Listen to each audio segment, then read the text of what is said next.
Hi there and welcome to the Transcend Succeed show. I'm your host Dawn Livingston, and today I'm excited to introduce to you an extraordinary individual, Peter Paul Parker, a Dahn Master, musician and Ki Gong champion known for harmonising mind, body and spirit. Peter has transformed lives through his dream method, and he's here today to talk to us about his dedication to empowering highly sensitive individuals, Ki Gong, spirituality, and breaking free from human conditioning to allow you to begin your transformative journey within that leads to success. So welcome to the show, Peter.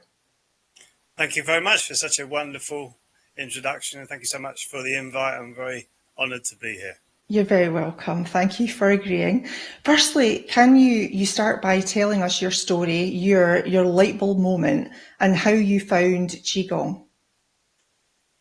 My story is quite a long and in-depth one, so I'll make it a potted history. I was born into a wonderful family of 5 brothers and my mother and father. I was very good friends with my mother. That all started to go wrong at the age of 10, when my father died. My father became disabled. My mother was looking after the boys and him. She developed cancer and died at 11. But before then, I was realizing that I was completely different to my brothers, absolutely different. But that's, again, part of a longer story. So they sent me off to boarding school, and that was a horrendous experience. I kept writing letters back saying, "Oh, I can't deal with this. This is horrible." There was paedophilia there and all sorts of horrible stuff going on. And they just thought it was me being oversensitive, me writing these letters, but it actually wasn't. It was me telling the truth and putting the dots together of what was actually happening in that school. Thank goodness now the headmaster of that school has been banned from being around children, but I just personally think he should have gone to jail, but that's another story as well.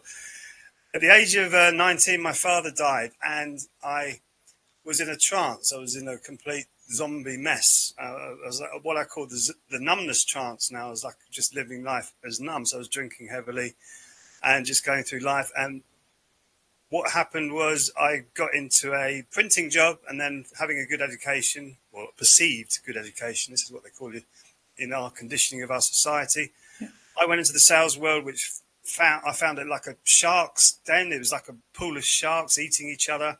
And I still kept my integrity and honesty.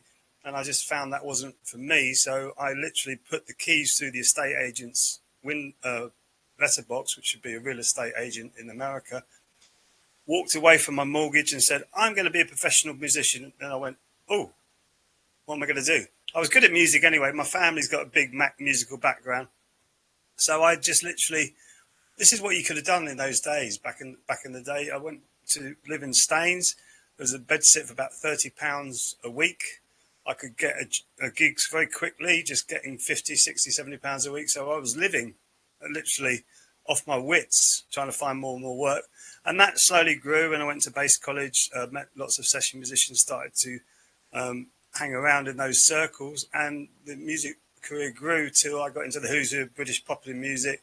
I was named in music magazines, and it was, wow, look at Peter, he's a rock star. But there was something wasn't right still about it. And as the rock scene waned, my career started to fall apart, basically, because it wasn't the gigs that used to, used to be there because of the introduction of technology. So I had to find something else. So I decided we were going, my wife and I were going to mind, body, spirit shows because I'd had out of body experiences during this music period, thinking, what the heck was that all about? And that completely changed me to realize that I'm not my physical body. But with all the stress and the anxiety I was still going through and the trauma coming back, because music was almost like a meditation for me, I had to find something to try to alleviate the stress and anxiety of this world. And I realized how much that anchors us into the physical world rather than into our spirit energies, basically. Yeah. So we found this Ki Gong stall, and because Jan wanted to get a photograph taken, we had the Curlian photographs taken. Mine was all blue and esoteric and all very weird and wonderful. Hers was this beautiful red and golden one. And she goes, I want one like yours. I said, why do you want to be like me? I'm struggling with this. Look at you. You're an earth mother. You're doing everything great. So anyway, she went to get this photograph done at this store, which was a Ki Gong store. And I was speaking to one of the masters, and she said, she was listening to me ranting and raving about the worlds and the conspiracies of the worlds and all this kind of stuff. She went, very interesting. She listened for like 20 minutes. I was really impressed. I think, wow, you can really listen. And she said, you should come to class. Try this class out. So I trained in martial arts in my 20s, so I wasn't worried about going to a group class, which a lot of men are. I don't know why, but they are. I wasn't worried about that. So I started training with the Ki Gong, and after a few months, I realized when I was really doing what the instructor was telling me what to do, all the stress and anxiety was disappearing. I go, wow, this is amazing. So at that point, my master at the time, my mentor Hope, she's a tiny little Korean woman, she's absolutely heart of gold, said, go and teach at this elderly community centre here. There's a space opened up. There's a few people turn up every week, and I want you to go and teach them. I'm thinking, I got no idea how to teach anything to the elderly because I'd lost my parents, I'd lost contact with my elderly relations. So I was really in the young scene, young people's scene, and thinking, oh, I've got to go and do this was a challenge. So never being scared of a challenge, even with my trauma, I would go and do this. Week after week, people were turning up, six people, and then it went to 8. Whoa. And I could see the changes in them. And then it went to 10, and then it went to 12, then it went to 15, and then it built up to 30 people every week. The room was packed. And they were starting to dress more smartly. They were presenting themselves better. They were smiling. They were starting to talk much more with each other. And the manager of the place said there's a tangible difference every time you are here to do your class. It's a tangible difference in the afternoon. And that made me think, because when I first started thinking, how am I going to do this? And I just said, stick to the training, keep the principles in your mind, teach the principles. This is not me, this is the principles, this is me channeling the principles to them. And that's why it became successful, because it wasn't about me. It was about me learning the principles and actually just passing that on. And that made me realize, wow, these principles are powerful. So that's when I started going into schools and setting up my own Ki Gong practice. And what happened was I had to find my first outside gig, and I went to what we call councils, gyms in this country, which are literally gymnasiums run by the council, run by local authorities. And I walked in, I thought, I'm going to go and speak to the head of the council, the gym, and I'm going to say what I do. We cleanse and purify the chakra system. We open the meridian lines. We stimulate all the acupressure points across the body. Get people to clear their mind, quieten their mind, get rid of stress, anxiety. And then I shut up once I'd done my pitch. I was waiting for, what on earth are you talking about? And she went, wow, that's amazing. I thought, yeah, I found my home. So I started teaching there and realized this is so powerful. I've got to do this and make this my career, because we're at a time, I feel, in human history where there is an enormous change, an enormous wake-up happening.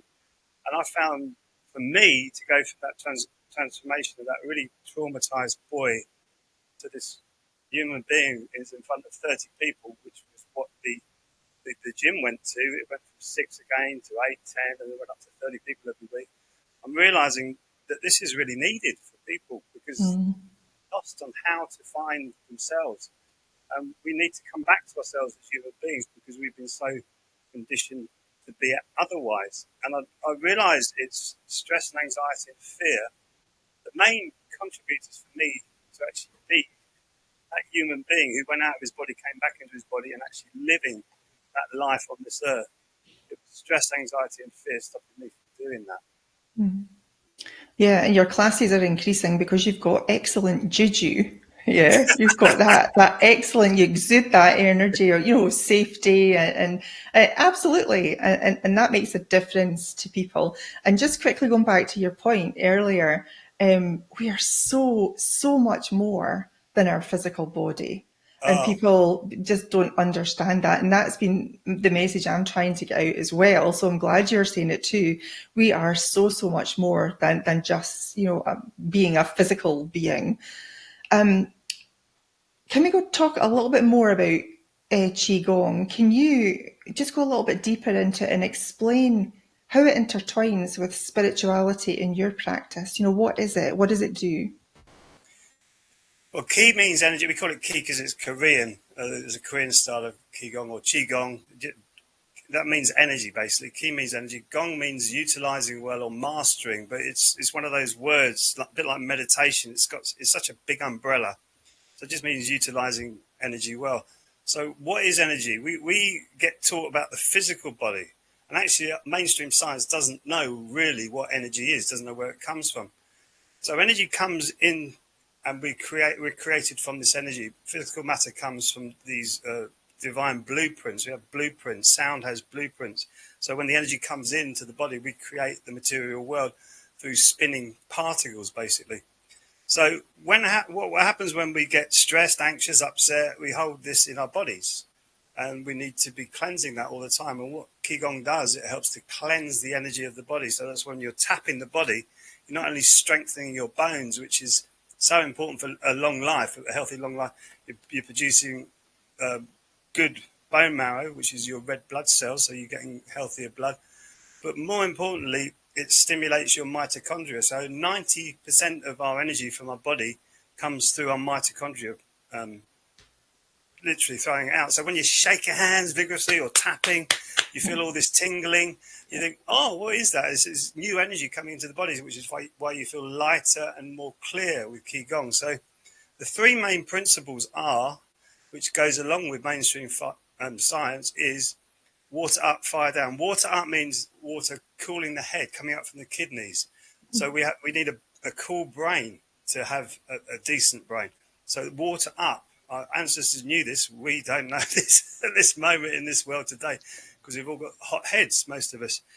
And then fire down, which is down into the belly, which is when your immune system is working properly, it is warm, which is why we have fever. So when we get illnesses, fevers rise because your immune system is inflamed because it's burning up the pathogens and carcinogens in your body as a fever. So that's why, well, now we treat fevers in the Western world when really we shouldn't be looking at the fevers. We should be looking at what's causing the fevers. But it's like water up, fire down. Then you've got where your mind goes, your energy follows, which I feel is one of the most important aspects of this, because you think about our minds and scrolling through Facebook posts, or we're just watching the news, or just all over the place, or eating something while we're doing something else. Our mind is very, very rarely in the present moment. It's always in the past or in the future, or distracted by something else in this material world. We're never really focused with ourselves until we stub our toe on the bedside, and then you're thinking about your toe. So it really is coming into the body. Qigong's about coming into the body. So that's where your mind goes, your energy follows. Because your mind can warm your body up. Look at what's his name, Wim Hof, with his breathing He's and his breathing, yeah. mind. You can sit in snow for 12 hours. So can other Qigong masters, because they can warm the lower dantian up to keep themselves warm with their mind. I've seen masters do that. They can actually. I've seen one in the Ring of Fire documentary where an Indonesian healer actually just puts his mind down to a piece of paper and he sets it alight with his hand. He can put so much fire energy down through his hands, and also he gets people to touch his side, and his sides are so hot they say it's like a boiling kettle. So Wow. that's much heat we can create in our bodies just using our mind. So our mind coming back into our body means we start to heal properly, because as soon as we're born, the body starts to deteriorate. But because we got young, and because when we're young, we're full of energy, it's just naturally occurring anyway. But as we get older, the body starts to slow down, and we need to keep refreshing that energy, which is why it's so important to take Ki Gong up really from an early age, so that you learn to keep your energy for yourself, and then you can share more to other people with the healing. And the last one is the three danjons, which is the spiritual part of it. We call it Chun, which is the heaven energy, the upper danjon, Ji, the lower danjon, which is your connection to the earth, and In, which is your embracing humanity. So the idea is to bring the Chun down, which in the Vedic scripts they call it Shiva. Shiva, the destroyer of the mind, the material mind, not the destroyer of you, of the mind, of your connections to the material world. Shakti rising, the feminine energy rising, and that's been crushed in today's world. Really, the time of Jesus and the Gnostics, that was absolutely destroyed by the Holy Roman Empire and all the other crazy men who were running around crushing like the divine feminine 2,000 years ago. So Shakti rising, which I think is the most important part of this whole trilogy of what we're doing with the Ki Gong, is the feminine energy rising onto the planet now, which we desperately need. Meeting in the heart, which is Vishnu, the embracer, which means you embrace unconditional love. That doesn't mean you accept everything. People get confused with the concept of unconditional love. It means I can look at Tony Blair and be appalled at his actions. I can still love him, to think, you're trapped in that body doing these awful things. That's a complete, to some people, that's cognitive dissonance. How can you even think like that? But I can see that. I'm appalled, and I'll never condone his actions for what he did as a politician. I think he destroyed this country, and more people are saying that now. They're realizing what he did. But also, as a human being, I can understand the position that he's stuck in. So therefore, there is a love there for him to think, I wish you could heal. I wish you could heal, and send him healing energy. Rather than before, when I used to do open focus training, I used to use him as an angry trigger. When he said, well, think of something that makes you angry. Tony Blair. That's like really angry. So it was, it's that three treasures. That's the spiritual aspect of it. So you're pulling the Chun energy down, bringing the earth energy up, and meeting in the middle. And that goes along with many other spiritual practices like Gnosticism and even Hinduism, all these other practices. I think the Mayans taught things like this as well, which was very interesting when I first started to get into all of this. You realize that actually it's the body that is the aerial for all of this. We use our body. And when we use our body, we can actually connect with our higher vibration, which is why I call it tuning into your higher vibration rather than raising your vibration, because it's already there. It's already in you. Spirit is already in you. And the Vedic scripts actually describe it really well, because you have a conditioned soul, which is incarnating into different lives all the time, but also with every aspect of us, we have what they call the super soul. So our gig, as it were, on this planet is to move that conditioned soul closer and closer to the super soul, which is your divine spirit, and the soul is the recorder of everything that you're doing. So you're moving it towards the divine all the time with your conditioned soul, with all the spiritual work you do.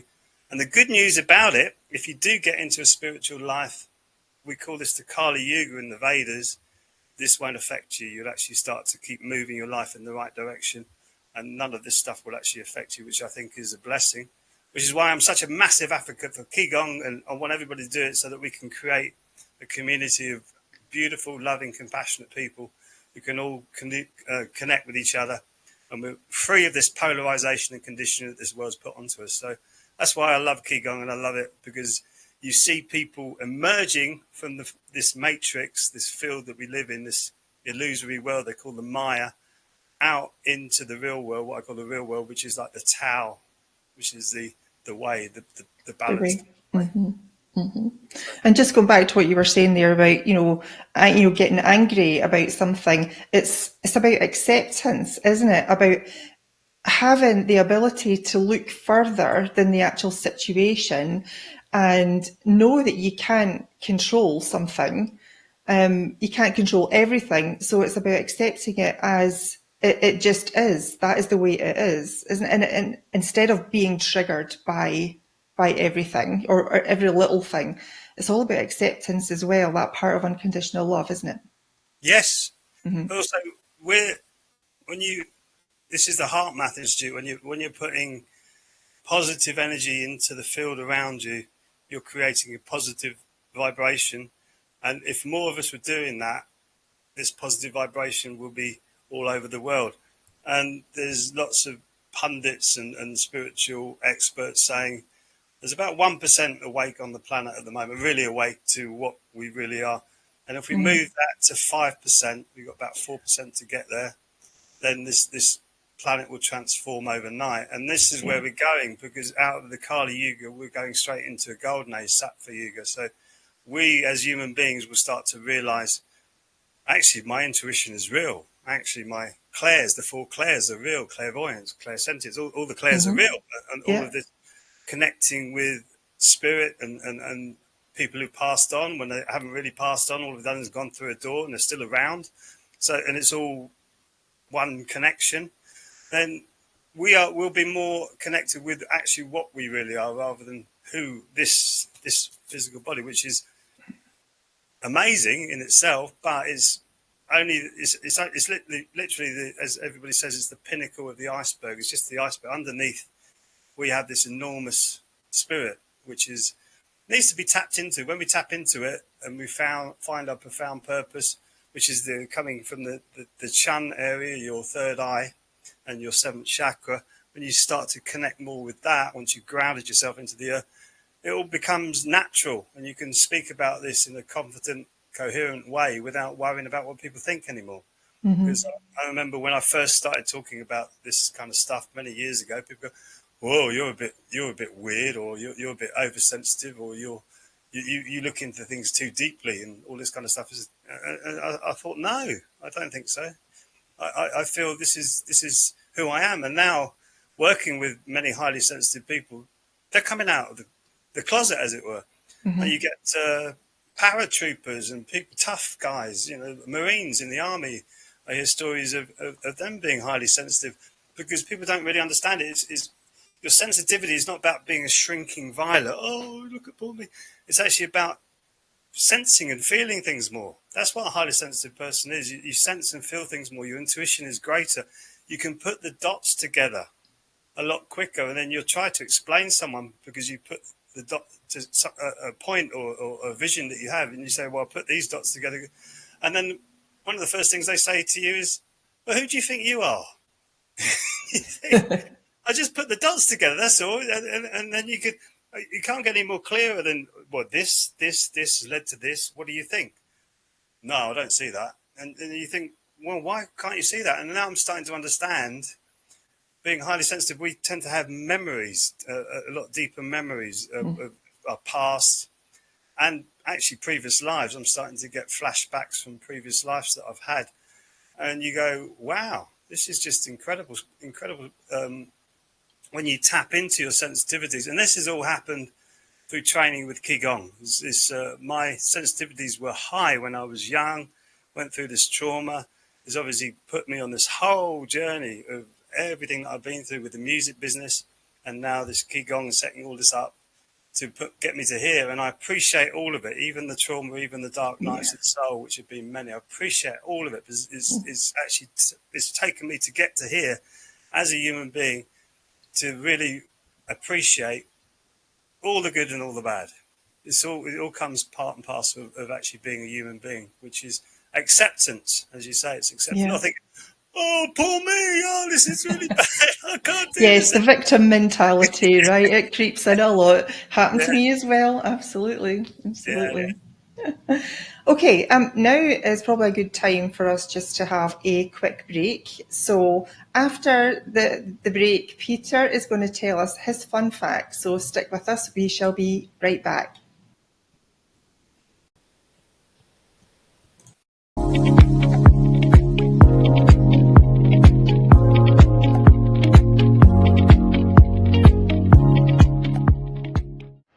Bobby Aldridge with BAM Metrics. There are so many programs out there that measure your swing speed, sets, reps, your BMI, your body fat. But the one thing they're not measuring that's so essential is mobility. Mobility is the key. If you're measuring your mobility, your performance will get better and you will reduce your pain. I created BAM Metrics to make it easy for people to repeat the exercises so they could do it properly at home on their own. It's simple, it's easy to do, and from a senior to a pro athlete.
And welcome back to the Transcend Succeed show. And we're here today with Peter Paul Parker talking Ki Gong, spirituality, and lots of other different things. But first, Peter, will you tell us your fun fact, please? Yeah, my wife used to love going. I say used to love going to these really expensive restaurants. I was thinking there must be ways around this. So basically, I learned how to cook, and then I was appalled to find the nutrients and vitamins coming out of food like there's no tomorrow. It's like a hemorrhage almost. Yeah. So I started to grow my own food, and we grow food out in the garden now. We've got a few, it's called a veggie pod from Australia, and we've been doing it a few years now. And I tell you what, you don't have to eat so much, which is wonderful.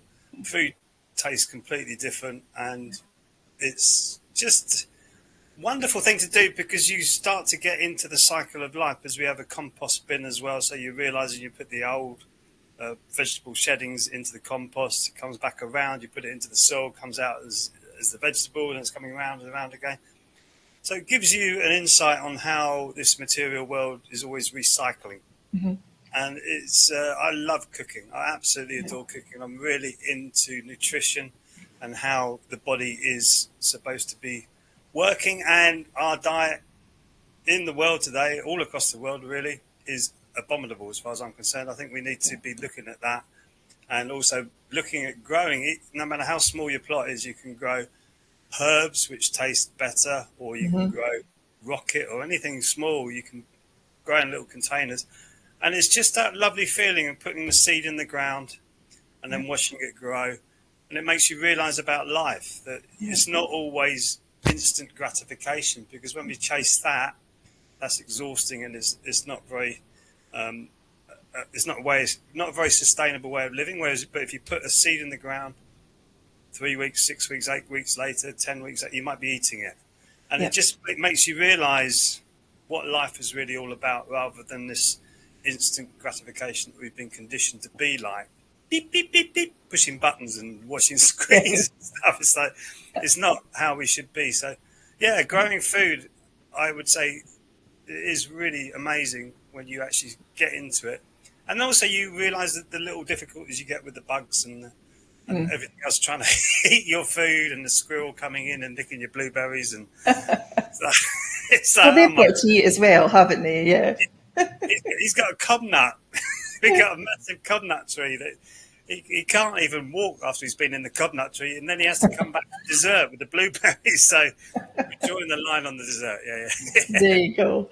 Yeah, I mean, I grow my own food as well. At least I had been up until last year, and the Texas sun was like 115 degrees and just nothing survived. So I have to rethink some, shading initiatives for this year, I think, definitely before I get moving. Yeah. But I am so with you. I love to grow my food. I love to see the progress of it and the care of watering it. And yeah, I just have such a love of cooking as well. And I do think that food tastes better when you cook it yourself. It's the energy you put into it. Yes. Because you can give somebody the ingredients that you use, and the food will be different. So it's food. Cooking should be like a meditation. It's Yeah.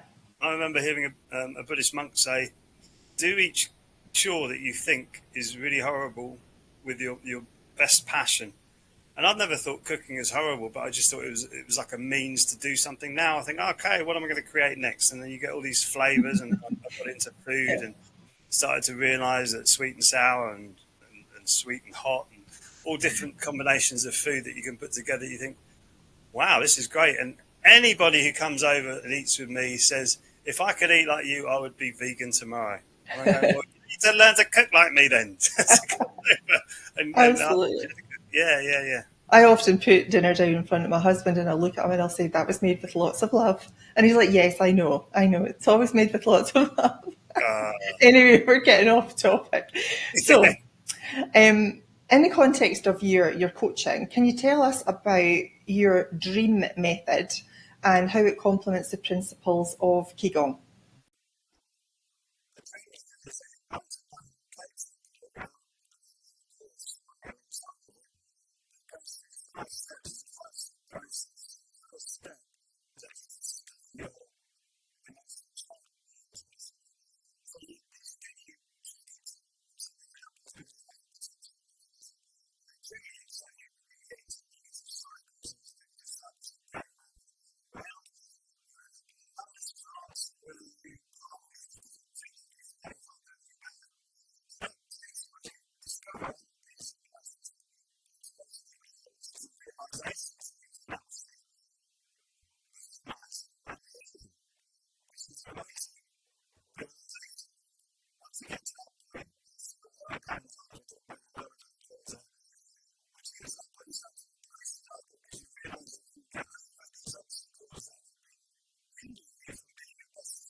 Yeah, and that's wonderful, but I find as well that it's about, awareness of what's going on that really is the first step for people. They've got to be aware of something or something that they're not doing, which usually starts with some education, right? Awareness is a big thing that I talk about. Awareness changes your perception, changes your life. Yes, because it is your perception of your life, and that's why I call it the numbness trance, because we don't become aware. So even if I go back to food, for instance, and you say, well, that food is like, for instance, or drink Coca-Cola, that is full of sugar. Sugar feeds cancer, and it's going to cause all sorts of inflammations in your body. You go, yeah. I know. And you go, what? Denial. So be aware of what you're doing, and that's just, it's the numbness trance. We're not actually taking in information properly, and that's why we need to kind of wake up, be aware of what's really happening rather than just going on autopilot. I think that's so important. Awareness is everything. Yeah, and I like that, the numbness trance. I might have to steal that. That's really cool. Okay. I like that. Yeah. Okay. Can you share a transformative success story with us from your coaching business, specifically with highly sensitive individuals or empaths? Yes, I can. Yes, so be discerning here. There's a lady who works in a big corporation. Big, I mean, international, worldwide. Everybody knows it in the world, probably. She has been working with. She's very highly sensitive. She's been working with fire energy to try and change the situation. She's been known as oversensitive, over emotional. She's been firing at the men, really having a go at them for what they do, because she puts the dots together. She realizes when they're stealing her work. She realizes when they're undermining her. She realizes when they're leaving her out of meetings deliberately to stop her from actually having any input. Mm-hmm. She stopped doing that now. She stopped attacking them. And what she's doing now is she's opened the focus. She's starting to use what I call the water energy rather than fire energy. She's starting to use the water energy, where she's looking really to heal the situation rather than to put flames into it. Mm-hmm. So she's discovered that this was her negative cycle. She's taken responsibility for some of the happenings that have gone on when she was reacting like that. She stepped back. She's starting to respond to it. So she's realizing she has the power to respond to it. She's starting to embrace the people and the energy that they have, because she's seeing the energy that they have. And she says it's not personal to her at all. Mm-hmm. Which is, again, another important thing to realize. This is not personal to you. This is just an energy coming at you through another human being. So she's seeing that now, and she's starting to actualize what she wants in her workplace. And it is going through this whole thing for me is really exciting, because I've got another client who's doing the same thing in the NHS here in the UK, and it's seeing them changing their perception of the workplace and how much power they actually have in that workplace, even though they're being confronted by a wall. Yeah. They can start to slowly bring that wall down. And this, to me, I think when we as coaches start to get more involved with this and start to realize what we're doing, we're bringing that veil or that wall down. We're lifting the veil up of what we are. We're bringing the wall down that we think is unsurmountable, because it is. And this is what I get so excited about. So I'm thinking, wow. Mm-hmm. And then there's been other instances where people just feel happier in their lives, not so big in corporations, or but within themselves, they start to have better relationships with people. Or turn it around the other way, the relationships have been so toxic, they've had the courage to move away from them. Mm-hmm. Which a lot of sensitives and empaths, they just stick with it, thinking they're going to save the person that they're with. And sometimes they've just got to cut the ties and go, I can't deal with this anymore. I need to walk away. So that as well. So that's a bit darker, but that's true. If it gets to the point where you're saying, well, what do you want this in your life? Do you really want this? Without you being a narcissist or sociopathic, because you're not, now you've opened your heart. Do you actually want this? And they're saying, well, no, I don't. And I've had a client of mine, she changed country because of this, because of the narcissistic behavior from the family of her husband. And it's like, wow, it's incredible to see this happening before your eyes, and how much change that goes through them, because they realize they're stuck in a negative energy that you cannot change anybody else. And we don't realize that. We keep thinking, oh, well, I can give them more love, I can give them more energy, give them this. And it just wears them out. And then you pull them away from that and go, there you are. And it's beautiful things, beautiful things. So, yeah, there's quite a few instances of the dream method working, because it's physiological and psychological. It's both together with the body and the mind. We're working on both together. Mm-hmm. And we forget how much of this stuff gets stuck in our bodies, and even just moving the bodies. Like last night I had somebody's come into the class for the first time who's so her shoulders are up here by her ears. She's so stressed, and by the time she'd left the class, her shoulders had come back down, and she goes, I think I've found my spiritual path for the rest of my life. I'm thinking, let's slow down a little bit. We'll take a few more classes and then we'll talk. But it's lovely to see how much coaching and Ki Gong is such a powerful combination. And we are very powerful human beings. We just don't realise it. We don't realise that for probably the vast majority of our life, if not all of it, we've been giving our power away to others. And Yes. now, where I am in my life, in my situation, I understand I've done that for my entire life. I've always been handing my life and my power over to someone else.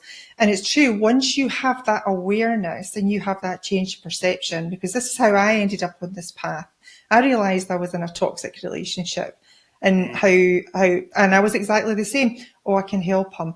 I can help, fix that and help him fix that. It's none of my business to do that. It's not my responsibility to help someone else change. They're exactly in the right place where they're supposed to be.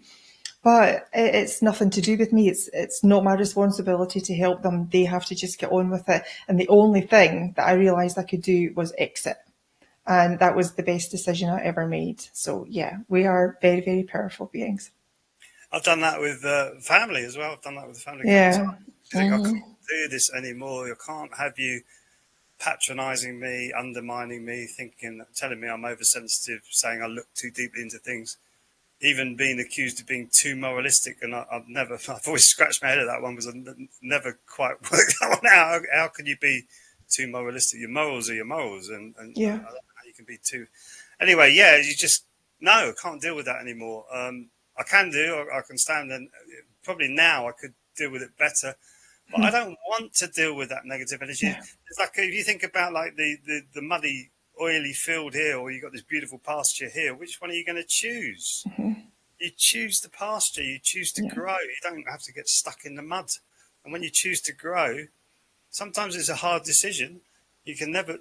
I don't think you should ever be rude or disrespectful to people who've done that to you. But you can move and say, Yeah. I can't do this anymore. This is not good for my soul. This is not Yeah. good for my psyche. This is not good for my mind. This is hurting me. Yeah. And You it's make the choice based on, what's right for you. Yeah. yeah. Without being narcissistic or sociopathic, it comes from the heart, that choice, because you realise I can't do anything. I can't do anything here. It's just complete. I might as well just be talking to a wall. And that's when it comes to that decision. I think that decision, it tends to take a while with people, which I think is a good thing, because it means they've gone through every nook and cranny and through themselves as well to realise, whoa, it doesn't happen overnight. I don't think when you go, that's it, I'm out. You got to think about it. Oh, it takes a long time. Yeah, yeah. Yeah. Yeah. With coaching, it helps you recognise it a little bit quicker. Yes. And with good coaching, you're never told what to do anyway. So, well, what do you want here? And then when you're coaching well, you're whittling it down to the point where they're saying, well, actually, I want to get out of this. And you go, deep down inside, your intuition goes, oh, thank you. Yes. Thank goodness for that. So pleased for you. Yeah. So, yeah, that's another wonderful thing. Yeah. Well, yeah, you've been through it as well. Yes, I So have. you understand, yeah. Okay. So the Bright Beings Academy, Peter, sounds expansive. Can you elaborate on its offerings and how it empowers individuals? Well, jumping back, the Bright Beings Academy came from the idea when Earth went through a cataclysm, there were 7 people who are the Shining Ones. They called themselves the Shining Ones, or they were called the Shining Ones, and they were bright and they were insightful, and they helped human beings put human societies back together. So the idea of being a bright being is you coming into yourself, and in the Tao philosophy, they call it polishing the diamond. So you want to be a bright being. You want to polish that diamond as much as you can so you shine. So that's the idea of that. It really was the beginnings of the Ki Gong UK association that I set up. And then I thought, well, the Bright Beings is an incorporation of that. It's a bigger umbrella for that, for Ki Gong school. And it's more now like a meditation school, a transcendent school. And it's a place where I want more and more people to come in, entrepreneurs and all sorts of people coming in, so that we have group calls that are empowering for people who are coming up as well as coming in, so that we can share ideas. And I feel to get out the mess that we're in, we need a place to collaborate. So the Bright Beings Academy is really a place where more people are coming into now and suddenly realizing wow, yeah, we can share and start to do more things together, which is, I do want to collaborate more with more entrepreneurs to say, we've got this going, we've got that going, we've got this going, and then start live events. I want to go over to America and do live events. I want to do live events in the UK where there's more of us actually standing on stage and talking about what we do so that it empowers more people to get involved with this. Yeah. But the Bright Beings Academy really is about lifting you out of this state of thinking that you're a material body and realizing you're an energetic or a spiritual body. So that's what the idea of it is, and that's why it's called Bright Beings, is because I think it's a wonderful term to say, hey, you're bright, you're a being, you're a bright being. So, and I like it because it's I was talking to somebody the other day who was into health and fitness, and she said, Bright Beings, wow, that's a brilliant name. I don't even have to ask you what it's about. And I thought, oh, that's good. And it's the first time someone's ever said that to me, but that's what it is. It's an academy where people want to become bright. So it's about your intention.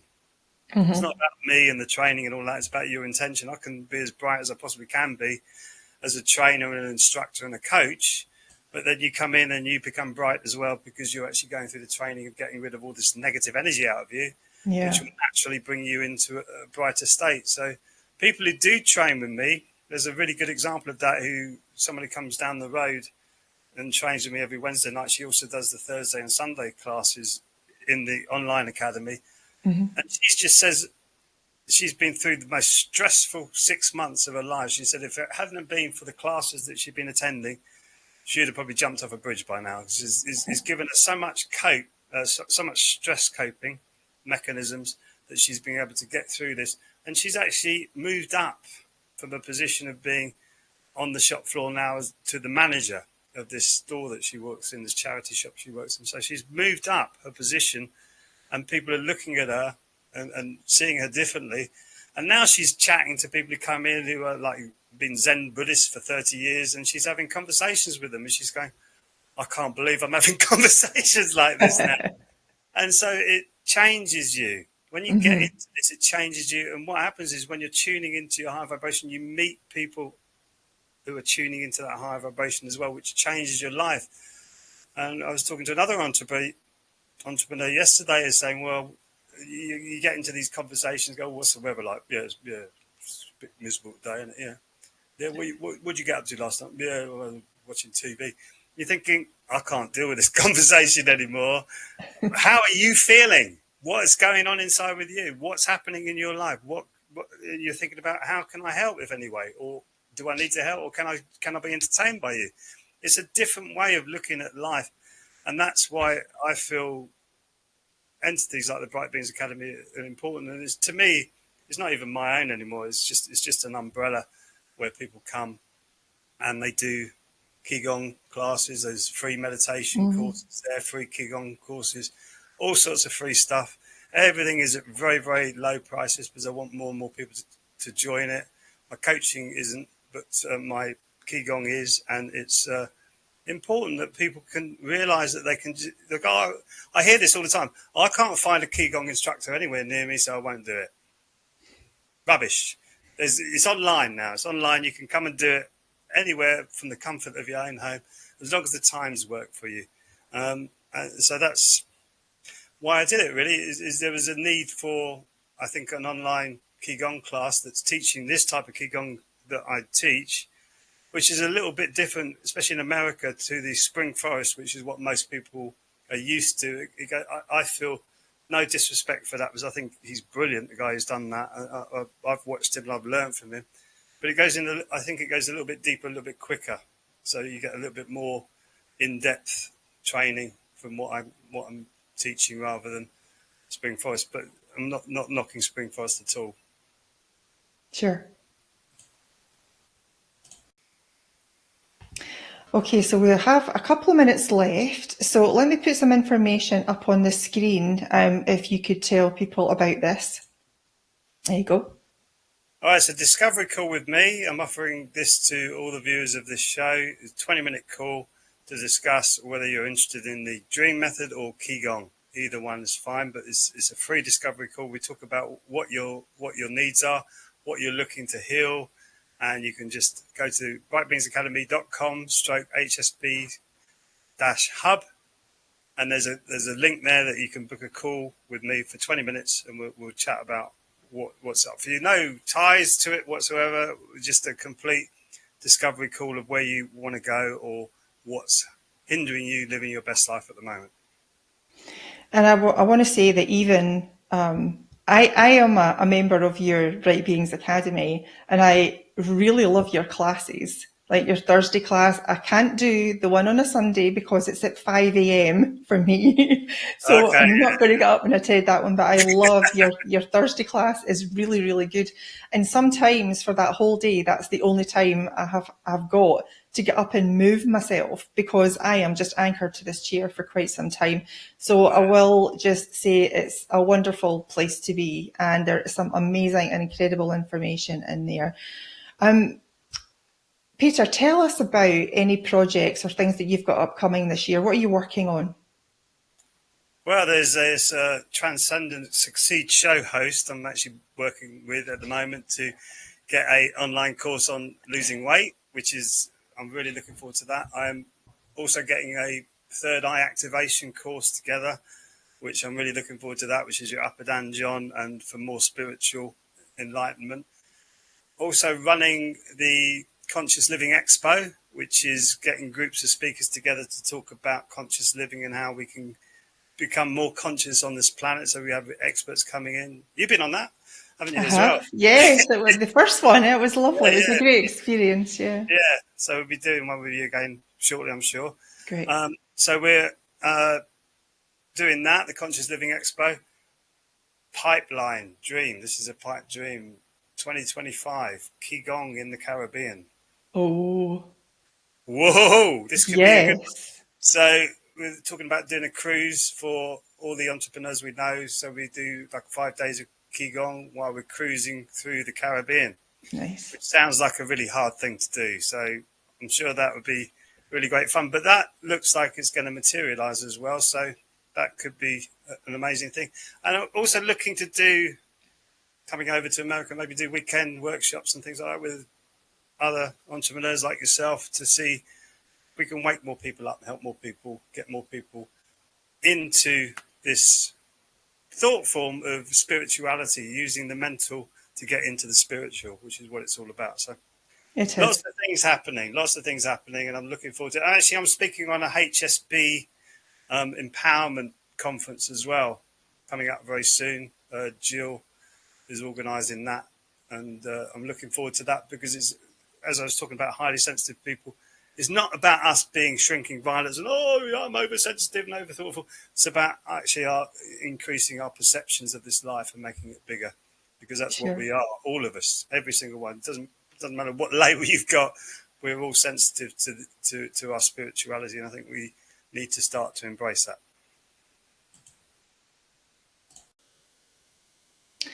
Well, we are bang out of time, Peter. I want to say thank you so much. I have had a great conversation with you. I totally agree with everything you're saying, and it was wonderful to have you. Thank you very much. I've been wonderful here. I love talking about this stuff. As you probably can tell, it is my passion now. So, yeah. Thank you so much, Peter.